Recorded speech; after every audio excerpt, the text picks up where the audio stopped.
Jeshi la Israel limeanzisha wimbi jipya la mashambulizi ya anga eneo la ukanda wa Gaza, huku likidai kuwa mashambulizi hayo yanalenga maeneo yenye makazi ya wapiganaji wa kundi la Hamas na tayari yameua watu zaidi ya 170.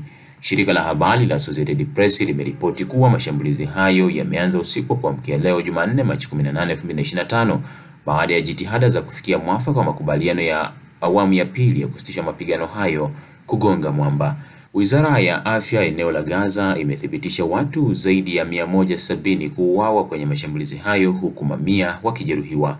Waziri Mkuu wa Israel Benjamin Netanyahu amesema aliamuru mashambulizi hayo kufanyika kwa sababu ya kukosekana kwa maendeleo katika mazungumzo yanayoendelea na kurefusha usitishaji wa mapigano. Maofisa wamesema operesheni hiyo haina kikomo na inatarajiwa kupanuka na kuendeleza mashambulizi zaidi eneo lolote la Gaza. Kuanzia sasa Israeli itachukua hatua dhidi ya Hamas kwa nguvu kubwa zaidi za kijeshi, ilisema taarifa iliyotolewa na ofisi ya Netanyahu. Shambulio hilo la ghafla la usiku lilivunja kipindi cha utulivu wa muda mfupi na kuongeza uwezekano wa kurejea kabisa kwa mapigano katika vita vya miezi 17 ambavyo vimesababisha vifo vya zaidi ya Wapalestina 48,000 na uharibifu mkubwa kote nchini eneo la Gaza.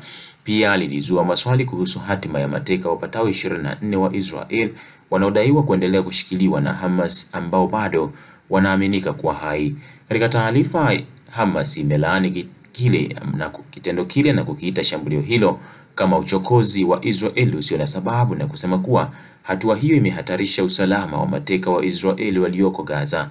Hakukuwa na majibu ya haraka kutoka Marekani. Hata hivyo, mwishoni mwa wiki mjumbe wa Marekani Steve Witkoff ambaye amekuwa akiongoza juhudi za upatanishi kwa kushirikiana na Misri na Qatar alionya kuwa Hamas lazima iwaachilie mateka wanaoishi mara moja, la sivyo italipa kwa gharama kubwa.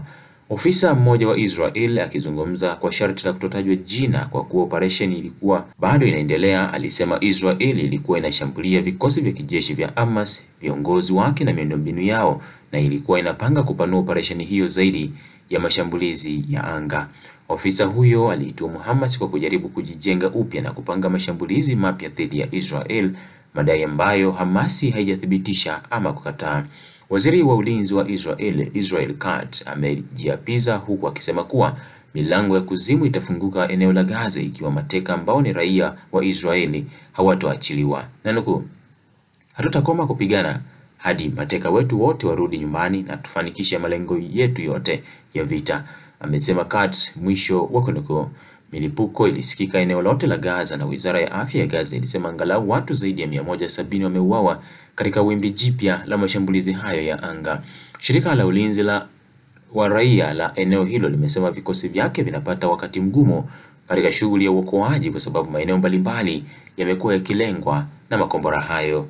Mashambulizi hayo yamekuja miezi miwili baada ya kufikia kwa usitishaji wa mapigano wa kusitisha vita kwa muda kati ya pande hizo. Katika kipindi cha wiki 6, Hamas iliwachilia mateka takriban 36 kwa kubadilishana, huku wafungwa 2000 wa Kipalestina nao wakinufaika kwa kuachiliwa awamu ya kwanza ya makubaliano ya usitishaji wa mapigano hayo. Hata hivyo, tangu usitishaji huo wa mapigano ulipoisha wiki 2 zilizopita, pande hizo zimeshindwa kukubaliana juu ya njia ya kuendelea na awamu ya pili inayolenga kuachilia mateka wapatao 60 waliobaki na kumaliza vita hivyo kabisa. Netanyahu ameendelea kutishia kurejesha vita na mapema mwezi huu alitishia kuingia kwa chakula na misaada yote eneo la Gaza lililozingirwa ili kulazimisha Hamas kuachia mateka wao. Tehanu ambaye ni ofisa wa Hamas alikosoa mashambulizi ya Israeli akisema kuwa jumuiya ya kimataifa inakabiliwa na mtihani wa kimaadili. Aidha, inaruhusu kurejelea kwa uhalifu unaofanywa na jeshi na uvamizi. Inasimamia ahadi ya kumaliza uvamizi na vita dhidi ya wasio na hatia eneo la Gaza.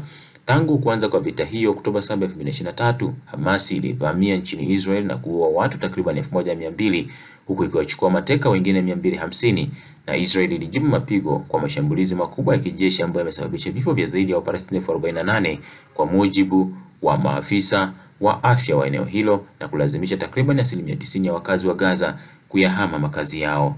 Endelea kufuatilia Mwananchi Digital.